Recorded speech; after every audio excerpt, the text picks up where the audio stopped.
반갑습니다. 안성환입니다. 오늘 제가 처음에 기조로 말씀을 드릴 거는 이러이러한 대입 전형으로 운영이 되는 게 내년도 25학년도에 입학하는 신입생들의 대입 전형입니다. 라고 하는 말씀을 드릴 건데요. 요즘 들어서 이제 사교육이나 이런 업체들에서도 많은 이야기들을 하지만 공통된 내용은 뭐냐면 학부모님들이 너무나 제대로 중요한 사항을 모르다 보니 계속 휘둘리고 불안감만 갖고 있다라는 안타까움이 좀 있었습니다. 그래서 적어도 28 전형이라고 하는 부분이 어떤 이야기인지를 좀 말씀을 드리고, 그리고 그런 맥락에서 학교에서 설명하는 그 프로그램 꼭지들이 우리 아이가 대진고에 입학하게 되면 28 전형에서는 이러이러한 유리함이 있겠구나 라고 판단을 하시는 좀 근거가 좀 되었으면 하는 바람입니다. 그러면 저 사람이 뭔데 28 전형을 이야기하느냐, 그냥 이게 제 소개입니다. 한마디로 말씀을 드리면 뻘소리 할 사람은 아닙니다. 그렇게 생각하시면 되고요. 제일 먼저 학부모님들한테 설명을 드리는 부분이 이제 대부분 다 중학교에서 고등학교를 입학할 때 생각하는 그 입시하면 떠오르는 것들이 A or 나머지입니다. 그냥 A가 아니면 아무런 쓸모가 없다라고 하는 인식도 있고요. 특목고나 이런 자소서를 쓸 때도 보게 되면은 대부분 다 전공 관련 활동에 대한 뭐 자신의 활동이라고 하지만 거의 창의적 체험 활동에 묶여 있는 그런 프레임들이 많이 있어요. 한마디로 표현을 하면 고입을 대입처럼 생각하면, 그러니까 대입을 고입처럼 생각하면 망합니다. 그냥 망한다라고 단도직입적으로 말씀드릴게요. 그렇다면 자기주도성이라는 것 자체가 전공활동이고 A하고 나머지의 등급으로 나뉘는 것이 뭐 당연히 유리한 거 아니냐. 이것 때문에 이제 기존에 있었던 그 학원가에서 우리 학교에 대한 어떤 그 폄훼를 할 적에 하는 이야기가 대진고에 가면 문제가 어려워서 빡세다라고 하는 말. 근데 이제 이번에는 아마 대진고는 아마 A를 받더라도 원점수나 뭐 이런 부분들에 대한 이야기를 건드릴 거예요. 다 그냥 뻘소리다라고 생각하시면 됩니다. 왜 그런지에 대한 내용을 이 네 가지를 갖고 설명을 드릴 건데요. 가장 먼저 수능에 대한 개편하는 과정에서 전 당연히 교육부하고 같이 자문교사로서 전국에 2명밖에 없어요. 교사는. 그 안에서 활동을 했고요. 고교학점자가 되는 영향력이라고 하는 것은 당연히 고등학교의 교육과정에 대해서 공부를 한 바가 있었고 종합전형에 대한 그 이해도가 있기 때문에 말씀을 드릴 수 있을 것 같고요. 세 번째는 교과 성적이 산출이 변화가 우리 아이에게 어떤 영향을 주는가에 대한 인지를 좀 가지고 계셔야 되고요. 네 번째는 학기 단위 편제가 주는 영향이 무엇이냐. 이 학기 단위 편제가 뭐냐면 같은 과목을 1년 동안 배우는 거를 학년 단위 편제라고 하고요. 한 학기에 그 과목이 끝나는 게 학기 단위 편제입니다. 그러면 지금까지는 옵션이었지만 학년으로 할래, 학기로 할래 이렇게 됐었지만 이제 28 전형이 시작되는 25학년도 입학생부터는 전부 다 학기 단위로만 공부를 해야 됩니다. 그러니까 되게 많은 공부를 해야 된다라고 생각하시면 돼요. 어디를 가든지 간에. 자, 그래서 이 네 가지에 대한 걸 갖고 말씀을 드리는데 항상 제가 비유를 할 때 이렇게 설명합니다. 왼쪽에 있는 게 이게 많이 본 브랜드죠. 근데 이게 그 저작권 때문에 N 하나를 뺐어요. 샤넬이에요. 샤넬은 아니에요. 그런데 이 샤넬 하면 떠오르는 말이 뭐냐면은 되게 럭셔리함이고 고급짐 이런 것들이 많이 떠오르거든요. 그럼 이제 우리가 한번 생각을 해볼게 반대말이 뭘지에 대해서 한번 이미지를 생각해 볼 필요가 있어요. 반대말이 뭘까요? 라고 얘기하면 대부분 다 뭐 싼 거, 그 다음에 뭐 빈티지 뭐 이런 식으로 가격에 대한 거를 이야기하는데 사실은 이게 별로 논리적이지가 않아요. 어떤 게 싼 거고 어떤 게 비싼 건지는 대단히 주관적일 수 있거든요.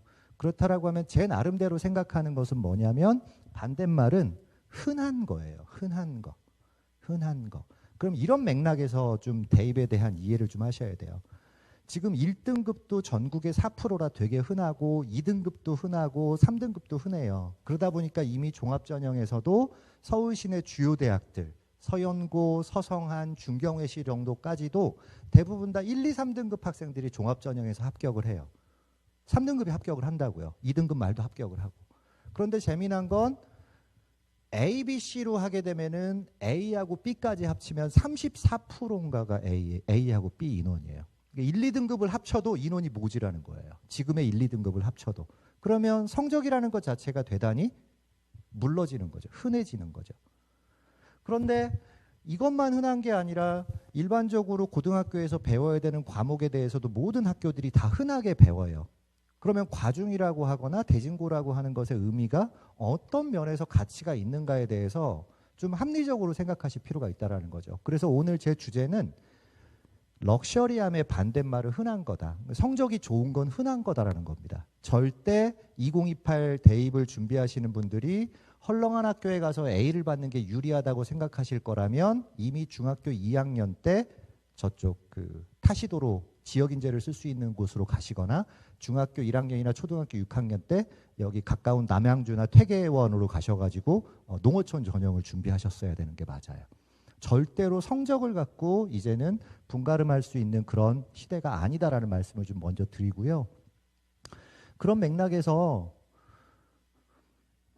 전체적으로 무슨 얘기인가 하셨을 것 같아서 일단 정책에 대한 타임라인을 한번 좀 생각을 해보려고 합니다. 이게 무슨 얘기냐면 고교학점제가 바로 그냥 한꺼번에 뚝 하고 나온 게 아니고요. 왜 하필 우리 아들내미 앞에서 뚝하니 바뀌어가지고 사람을 헷갈리게 해라고 하는 게 아니에요. 원래 바뀌어가고 있었다라는 말씀을 드리고 싶은 거예요. 원래 준비가 되어가고 있었다라는 말씀을 드리고 싶은 거예요. 그래서 21년도부터 이렇게 교육과정과 고교학점제, 교과서, 대입체제, 대입 선발 방법까지 꾸준하게 우리나라는 체계적으로 변화를 준비하고 있었어요. 그러면 지금 현재 상태에서 이미 교육과정은 이제 25년도에 1학년이 적용이 되는데 지금 여기 앞에 있는 과중을 이번에 졸업하는 우리 재학생들 같은 경우에는 2015 교육과정이라면 지금 입학하게 되는 중3 학생들은 2022 교육과정이에요. 달라지는 거라고 하는 거는 그 앞에 코드만 달라지고요. 실제적인 흐름들은 계속 이어가고 있다라는 뜻이라는 겁니다. 그리고 두 번째로는 이제 고교학점제가 내년도에는 전체 고등학교가 다 이렇게 들어가게 되고 교과서는 이미 지금 저희들 학교에서 다 주문을 넣었고요. 대입 체제가 문제인데 지금 제가 관여했던 부분들이 요 부분들인 겁니다. 대입 체제가 2028을 작년도에 발표하고 나서 내년도에 수능 기본 계획이 나오거든요. 근데 재미난 거는 각 대학별로는 아직 발표하지 않았어요. 그러니까 과도하게 불안할 필요가 없다라는 얘기예요. 대학도 한꺼번에 못 바꾼다고요. 기존에 했었던 것을 꾸준하게 가면서 보완하는 것이지 하루아침에 무언가 바꿀 수 있는 상황은 아니다. 그렇다라고 하면 이런 맥락에서 괜히 불안해할 게 아니라 조금 더 차분하게 따져보자라고 하는 데서 출발하는 것이 수능이 어떻게 바뀌는가에 대한 고민이라는 거죠. 수능은 지금 현재 2027까지는 학생들이 전부 다 이렇게 빨간색으로 표시를 해놓은 거 있죠. 이게 선택 과목이라고 하는 겁니다. 국어에서도 선택을 했고 수학에서도 선택을 했고 사회하고 과학도 선택을 했고 제2외국어도 선택을 했어요. 그런데 지금 28년도에 대입을 치르게 되는 25학년도 신입생은 보시면 선택이 없죠. 국영수에서. 선택이 없다는 얘기는 뭐냐? 원래 잘하는 애들이 더 잘할 거다 이 뜻이에요. 확통을 했기 때문에 손해가 아니고요. 확통이 수학을 못해서 그렇게 성적이 나오는 거예요. 냉정하게 말씀드리겠습니다. 평균 차이가 어마무시해요. 확통의 평균 곱하기 2를 해야 미적분이 나옵니다. 그 정도로 아이들이 평균이 안 좋아요. 어머님들, 아버님들 생각해 보세요. 이 중에서 문과이신 분들 가슴에 손을 얹고 생각해 보세요. 여러분들이 경영학과에 뻗쳐가지고 영문과에 뻗쳐가지고 운명이라고 생각해서 가셨습니까? 아니잖아요. 그 이유가 확통 선택자 아이들한테 고스란히 있는 거예요. 그런데 이걸 합쳐놓으면 무슨 뜻이 되느냐? 진짜 공부를 잘하는 아이들이 성적이 잘 나올 수밖에 없다는 겁니다. 그런데 여기서는 재밌는 건 뭐냐면 그래서 이걸 통합형 수능이라고 했는데 문제는 뭐냐? 수학에서의 공통적인 파트가 지금 보시면 이 안에서 선택 가운데 미적분하고 기하가 있는데 이 미적분1은 이 미적분이랑 달라요. 이 미적분이 1, 2로 나뉘었기 때문에 실질적으로 여기에 있는 미적분 내용은 이 안에서 미적분 2랑 비슷한 거예요. 그러니까 쉬운 말로 수학이 물러졌다라는 거죠. 수학의 선택 과목 내용 자체가. 그리고 나서 9등급도 그대로 가요. 평가 방식은. 성적 제공도 표준 점수 100분이 등급 구조로 가게 되어 있어요. 변하는 건 없어요. EBS 연계율도 그대로 유지가 될 거예요. 그런데 평가 방식이 그래서 상대평가는 그대로인데 재미난 건 얘예요. 공통사회, 공통과학 1학년 때 배우는 과목으로 수능의 난도가, 그러니까 수능의 위기가 낮아져 버려요. 그러면 이것 때문에 무슨 현상이 생기겠냐라는 거죠. 조금 더 쉽게 설명을 하면 2015년도에 이렇게 파란색으로 되어 있는 부분이 필수적인 내용이고 초록색으로 되어 있는 부분이 선택의 영역이었다면 2022에서는 이 부분만 보고 있는 거예요. 이 색깔, 이 빨간색으로 표시된 것만. 그러면 대학의 입장에서 봤을 때 지금 이렇게 많은 부분들을 선택을 해가지고 갈 수 있었는데 수능에서 요거밖에 안 본다? 그러면 이렇게 입장을 바꿔놓고 생각해 보세요. 통사 통과를 하기 때문에 수능의 난이도가 점점 이게 뭐 어려워질 거다. 2학년 때, 3학년 때까지 1학년 때 거 수학을 복습해야 된다. 그런 소리에 휘둘리시지 말라고요. 대입 입장에서 생각을 해보세요. 대학 입장에서 어려운 과목 다 빼놨는데 수능만 갖고 뽑겠냐라는 거죠.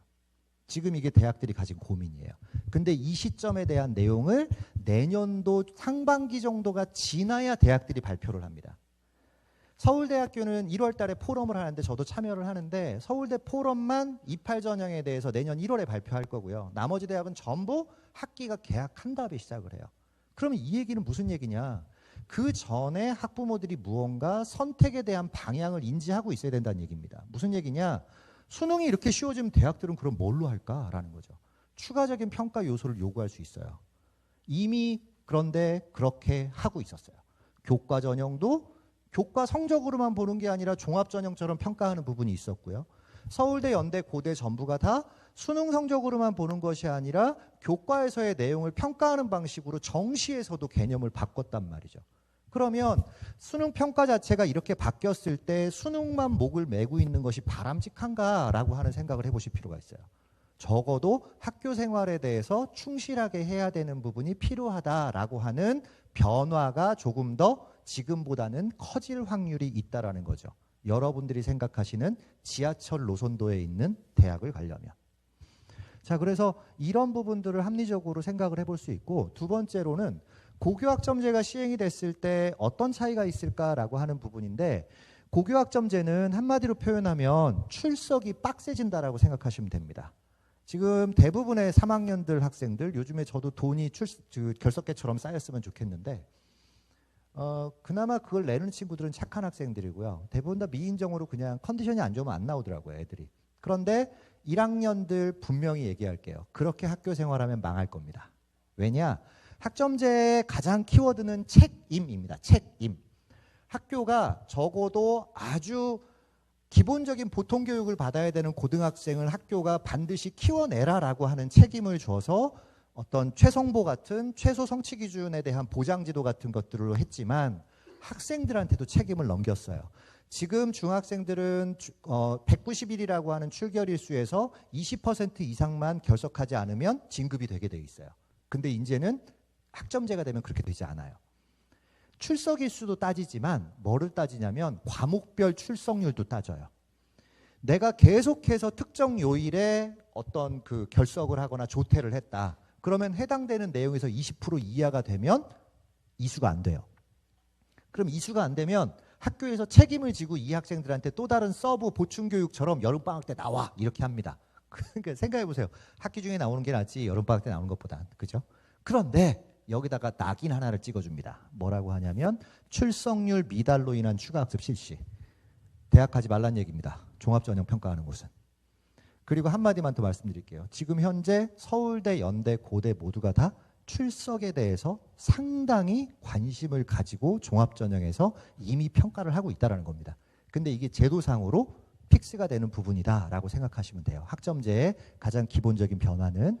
그래서 책임을 강조한 거고요. 세 번째는 뭐냐면 교과 성적 산출 방식이 바뀌어요. 지금 이 앞에 있는 이 친구들은 전부 다 어떤 일반 선택 과목 같은 경우에 9등급으로 학생들을 이렇게 등급 체계를 마련했는데 2022가 되게 되면은 석차가 모두 1등급부터 5등급까지 되게 돼 있어요.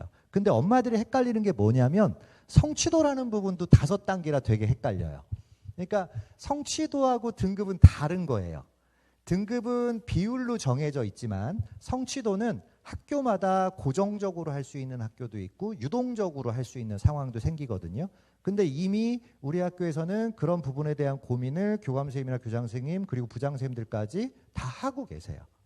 그런데 저쪽 은행사거리 학원에서는 또 다른 소리를 해요. 아, 대진고등학교 등급만 나오지 점수가 낮아가지고 안 될 거야. 저희가 누구보다 빨리 변할 수 있어요. 그들보다. 네. 선수들이 이렇게 많은데 학교가 학원보다 뒤처질 수가 없습니다. 그러니까 조금만 더 알고 이렇게 블레임을 좀 해줬으면 좋겠다라는 말씀을 좀 드리고 싶고, 이게 어떤 얘기냐면요. 이런 얘기예요. 고등학교 때 배우는 모든 교과는 보통 교과인데요. 보통 교과라고 하는 거는 1학년 때 배우는 그 공통 과목, 그 다음에 2학년 때 배우는 일반 선택 과목이 있고요. 일반 선택 과목 위에 뭐가 있냐면 융합 선택이라고 하는 과목이 있어요. 그런데 여기 보시면 알겠지만 원점수도 주고 성취도도 주고 등급도 5단계로 나누는 게 모든 교과고요. 대신에 사회하고 과학에서의 융합 선택 과목은 보통 2학년 2학기나 3학년 1학기, 3학년 2학기 때까지 배우게 되는데, 그 얘기는 어느 정도 자기 자신의 진로에 맞는 과목들을 선택했을 때 선택할 수 있는 과목이란 이야기겠죠. 여기서는 절대평가여서 성취도만 주게 되어 있어요. 그러니까 이 얘기는 뭐냐? 성적도 점점 물러지는 거예요. 더 흔해지는 거예요. 그럼 뭐가 중요하겠냐고요. 한마디로 표현해서 자기 자신의 서사가 가장 필요한 시기가 된 거예요. 내가 어떤 목적으로 이 과목들을 배웠다. 그리고 그 과목에서 내가 그 과목에서 가르쳐야 될 목적에 맞게, 배워야 될 목적에 맞게 내가 이렇게 충실히 수업을 했다라고 하는 흔적이 잡혀 있어야 된다는 겁니다.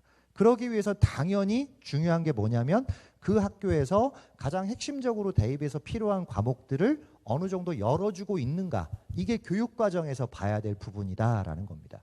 절대 성적을 쉽게 받는다, 뭐 한다? 그냥 그러실 바에는 아까 말씀드렸잖아요. 초등학교 때 이미 저기 철원이나 이런 지역으로 가셨어야 된다고. 농어촌 특례 같은 걸로. 그래서 이런 부분들이 있고요. 그래서 이제 이 시대가 어떤 시대냐면 맨날 A등급만 가고 1등급만 만약에 대학을 간다라고 하면 이런 애들은 못 가는 거잖아요. 근데 이런 애들이 이미 가고 있었어요. 예, 이미 대진고에서도 훌륭하게 2등급, 3등급 되는 애들도 종합전형을 써서 가고 있었단 말이에요. 1등급 애들 틈바구니에서. 그래서 실제로도 이제 과중을 지원하실 거니까 딱히 이 부분은 이제 제가 말씀 안 드리겠습니다만은, 특목고 이제 12월 4일부터 원서 접수하는 게 특목고, 외고 국제고죠. 이미 과고는 전형이 끝났을 거고, 공통적인 건 뭐냐면 필수적으로 이수해야 될 학점은 다 고등학교마다 똑같고요. 나머지 이 특색에 맞게끔 나머지 과목에 대해서 더 배우라는 거예요. 그러니까 과중이라는 것의 핵심은 뭐냐면 수학하고 과학을 더 배우라는 뜻이에요. 쉽게 말해서 기본적으로 할 거 하고, 그러면은 과중이 특별한 게 아니라 내가 원래 공대나 자연계열로 가고 싶었으면 더 유리할 수 있는 과목의 풀이 더 많아지는 선택지라고 생각하시면 돼요. 근데 우리 학교는 장감 선생님들이 생각을 하셔서 일반반까지도 그 스펙트럼을 키워주는 포인트가 있었단 말이죠. 지금 이제 그거는 과학부장 선생님이 더 자세하게 설명을 해주실 겁니다. 그래서 이렇게 보시면 국어하고 수학하고 영어하고 사회과학에서 다 하면 이게 84단위인데 이 안에서 있는 수학하고 과학 말고도 일정 수준을 더 해라 라고 하는 부분이 과학중점학교다. 그러니까 이게 뭔가 막 우와 이게 아니라 원래 자연과학이나 공학계열 가려면은 기본적으로 공부해야 될 과목을 충분히 배울 수 있는 곳이라고 생각하시면 가장 적절하다. 그래서 이걸 같이 썰어봤어요. 지금 현재 9등급 체계에서의 비율과 이게 34% 정도 되는 비율이 빨간색이 1, 2등급인데 A하고 B가 지금 섞이게 되는 상황이 생기는 거죠. 1, 2등급이. 그러니까 이미 아까도 말씀드렸지만 A하고 B 정도 수준을 맞는 학생들이면 상위권 대학교의 종합전형을 쓰는 데 있어서 큰 무리는 없을 거라는 거예요. 이런 학생들 훨씬 더 많아질 거라는 거예요. 그러면 자기 자신이 가지고 있는 서사와 자기 자신이 가지고 있는 그 과목에 대한 충실한 공부를 하지 않으면 대입에서는 점점 밀릴 수밖에 없는 구조가 될 거다. 그래서 제대로 공부할 수 있는 곳을 찾는 것이 맞다라고 말씀을 드리고 싶습니다. 그런 맥락에서 중요한 게 교육과정과 수업이라고 하는 것이고, 이미 아까도 설명드렸지만 지역균형은 교과전형인데 이 안에서 정성평가를 계속했던 대학들이 거의 다죠. 교과면은 교과 등급으로만 썰어야 되는데 그게 아니에요. 나머지 서류 평가를 해가지고 학생들을 뽑는단 말이에요. 그럼 얼마나 많이 뒤집어지겠어요. 그죠? 그러니까 이런 부분들을 고민하시는 것이 맞다. 실제로도 서울 시내 주요 대학들 같은 경우에 보시면 3개 대학이면 뭐 스카이 이거겠죠. 6개 대학이면 중앙대 그러니까 서강대 뭐가 있지? 준호야? 성균관대, 한양대, 그 다음에 고마워. 12개 대학은 중앙대, 경희대, 외대, 시립대, 이대 요런 될 거예요. 우리 학교가 유일하게 가장 가기 어려워하는 대학이 이대예요. 그러니까 이대 빼고는 다 가요. 그래서 이 대학들을 가만 보시면 대부분 다 교과 전형으로보다도 종합 전형으로 훨씬 많이 뽑고 있고 수능 전형은 그만큼 많이 뽑고 있기 때문에 수능에서 성적이 나오는 학생들이 학교 안에서 충실히 해가지고 A, B 정도 받는 상태에서 자기 서사를 가지면 대부분 유리해질 수밖에 없어요. 제가 이 얘기를 이미 4년, 5년 전에도 과중이 꽃길이다. 수학과학을 잘하는 것이 꽃길이다라고 얘기를 드렸는데 이제서야 중계동에 계신 학부모님들이 관심을 가지기 시작하셨어요. 좀 트렌드를 더 그래도 이 자리에 오신 분들은 쫓아가시는 분들이다라고 말씀을 드릴 수 있을 것 같아요. 자, 그런 맥락에서 학기 편제라고 하는 건 뭐냐? 배워야 될 과목의 심도가 어떤 학생들은 학기 편제가 되면 쉽게 말하면 옅은 수준에서 끝날 수도 있고 얕은 수준에서 어떤 학생들은 심화 수준까지도 가야 되는 상황이 생길 수도 있는데 만약에 수학이나 과학을 많이 하는 학교가 아닌 경우에는 이런 부분에서 대체할 수 있는 과목이나 심도 있는 과목 같은 것들을 선택할 확률이 그만큼 줄어든다라고 생각하시면 됩니다. 네, 그래서 적어도 그 심도는 어디에서 보시면 되냐면 2학년 2학기나 3학년 1학기 때 개설되는 부분 과목들이 어떤 과목들이 있는가, 융합선택 이외에도 절대평가를 하는 융합선택 과목 이외에도 어떤 과목들이 있는가를 한번 유심히 쳐다보시면 수학과학에 관심 있는 학생들은 상당히 유리해질 수 있는 상황이 생길 거다. 이거는 뭐 그냥 상식적으로 알아두셨으면 좋겠는데 지금 2015 개정교육과정에 비해서 2022는 이렇게 일반고 특목고에 대한 부분들을 달리 이렇게 해놓지 않았어요. 사실은 배워야 될 과목을 전문교과로 따로 빼지 않고 그냥 이 학교에서 배울 수 있는 과목의 리스트만 줬지 전부 다 보통교과 수준으로 묶어버렸다. 전문교과는 이제 특성화고등학교에서만 배우는 과목이다라는 거죠. 그러니까 그만큼 내가 원하는 수준에 따라서 딥하게 갈 수 있는 상황의 수준의 그 과목들이 개설이 됐는지의 여부를 확인하는 것이 매우 중요할 수 있다라고 하는 거고요. 그러기 위해서 사실은 가장 중요한 건 자기 계열이 어떤 것인가에 대한 고민이에요. 그 이제 뒤에 설명하실 이제 저 정말 훌륭한 저 후배 교사님이 한 분 계신데 진로 상담 교사 선생님이신데 열정이 어마어마해요. 그런데 이분이 충분히 자기 자신의 어떤 진로나 계열에 대해서도 설명을 해주겠지만 만약에 수학과학에 관심이 있는 거라고 한다면 일단 그냥 다른 것 없이 자연 계열이라고 생각하시면 돼요. 너무 심각하게 생각하지 마세요. 자연은 그냥 공학하고 자연이 있어요. 그러면 준우야 한번 물어보자. 재학생이니까. 자, 공학 계열 가고 싶어? 자연 계열 가고 싶어? 공학 계열이죠. 그럼 자연 계열은 누가 갈까요? 공학 계열보다 조금 성적이 뒤지는 학생들이 써요. 그럼 의치학한 수는 누가 쓸까요? 공학보다 잘하는 애들이 쓰는 거예요. 간단합니다. 그러니까 그 계열에 대한 유불리로 계속 생각하지 마세요. 우리 아이가 잘할 수 있는 과목들이 어느 계열에 모여 있는가를 살펴보시는 게 훨씬 중요해요. 그래서 적어도 일반고에 왔는데 과중이 아니어서 일반고에 왔다라고 하더라도 저렇게 훌륭하신 후배 교사님의 어떤 진로 상담 컨설팅을 통해서 자기 진로나 자기 과목에 대한 어떤 코디네이터의 그 역할에 대해서 가이드도 받고 자기 자신이 선택할 수 있는 기회도 생긴다라는 거죠. 그래서 이따가 아마 그 과학부장 선생님께서도 과중하고 일반반이 어떤 것인지에 대한 설명을 준비하신 걸로 알고 있는데 그때 조금 더 자세하게 들으시면 되고요. 더 하나 중요한 거, 과중으로 오셨으니까 하나만 더 설명드릴게요. 지금 대학은요, 전체 정원의 30%를 전공 없이 뽑고 있어요. 전공 없이. 너 대학만 정해서 와. 유형 1, 일명 무전공이에요. 너 계열만 정해서 와. 유형 2, 계열형이에요. 그럼 얘네가 뭐냐? 2학년 때 자기 전공을 선택할 수 있게끔 해놨어요. 그러면 무전공으로 가려면 어떻게 공부해야 되냐고요. 한마디만 말씀드릴까요? 대학에서 가장 좋아하는 학생은요, 수학 잘하는 학생이에요. 인문계건, 자연계건. 네. 그래서 실제로도 무전공을 풀 때 전부 다 지금 상위권 대학들이 유형 1에서도 종합전형이 가장 많아요. 이렇게. 계열 교과나 이런 데서보다 종합전형이 훨씬 인원을 많이 뽑아요. 그러니까 수학하고 과학에 대한 충분한 이론적인 탐구를 가지고 가는 것이 자연계열에서 훨씬 중요할 거다. 한마디로 표현해 볼게요. 서울대학교도 자율전공이라는 게 있어요. 자전에 수시에서조차도 확통을 하고 사탐을 하는 학생들의 합격 건수가 거의 없어요. 그냥 자연계열 모집단이라고 생각하시면 돼요. 자전은. 그 정도인 상황이고, 그런 맥락에서 요거 하나만 좀 설명드릴게요. 학생들이 약대나 의대를 가려고 하다 보면 막 생명과학 2하고 화학 2에 미쳐갖고 살아요. 그럼 제가 애들한테 물어봐요. 야, 너라면 화2하고 생2한 애를 뽑고 싶을까? 물2하고 화2한 애를 뽑고 싶을까? 어디에서요? 의대 약대에서. 그래도 화2 생2 아닐까요? 그럼 이렇게 질문해 볼게. 누가 더 똑똑할까? 아이, 쌤, 그거는 물2 화2죠. 애들도 알아요. 화2를 하다 보면 물리를 해야 돼요. 그래서 여기에 대학들이 물리라고 써놓은 거예요. 약대예요. 의대예요. 물리라고 써놓은 거예요. 결국 수학하고 물리는 통하는 거예요. 네. 그런 맥락에서 우리 학교 같은 경우에도 선택지가 과학을 4개 다 하지 않아도 되도록 선택지를 풀어놨어요. 네. 적어도 물리, 화학, 지구과학은 한 통 속일 수 있으니까. 그래서 이런 맥락에 다 어떤 입시공학적인 의미가 녹아있는 것이 교육과정이고, 실제로도 대학들이 물리화학을 하는 학생들을 의대에서 뽑고 싶어 한다는 겁니다. 수학적 논리력이 있기 때문에.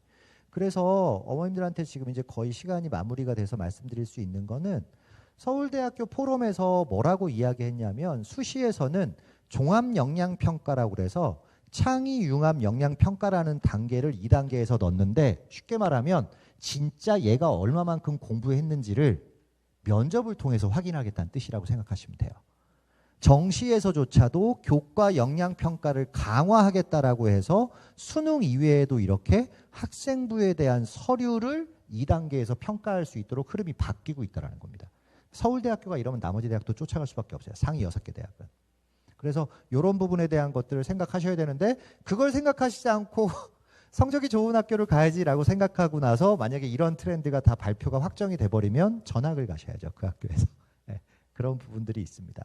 그래서 이제는 더 이상 단순하게 진로에 대한 부분의 시대는 이미 끝났다. 본인의 서사를 갖추기 위해서라도 본인이 좋아하는 과목에 대해서 고민하셔야 되고, 그 과목들이 어떤 학기에 어떻게 펼쳐져 있는지를 이따가 교무부 장선생님이 이렇게 편제표를 가지고서 설명을 해주실 거니까 이런 자료 한번 보시면 되고요. 이 QR은 하나씩 다 가지고 계셨다가 심심하실 때 한번 들어가 보세요. 제 강의가 되게 짧기 때문에 나머지 보충할 수 있는 내용들은 이제 다 들어가 보실 수가 있는데, 빨간색은 반드시 먼저 하셔야 되는 부분이고요. 파란색 2개하고 초록색 2개가 있는데, 파란색 2개를 초록색보다 먼저 들어가 보세요. 그래서 순서대로 한번 그 개념들을 이해하시면 조금 더 학교를 선택하시는 데 있어서도 좋은 정보를 얻을 수 있을 거라고 생각을 합니다. 결론을 말씀드리면, 단순하게 성적은 되게 흔해지는 케이스가 된다. 그러면 성적보다 중요한 건 나의 스토리, 나의 서사인데, 그 서사라고 하는 것은 내가 잘할 수 있는 과목들이 많이 묻어나 있는 계열을 선택하는 것이다.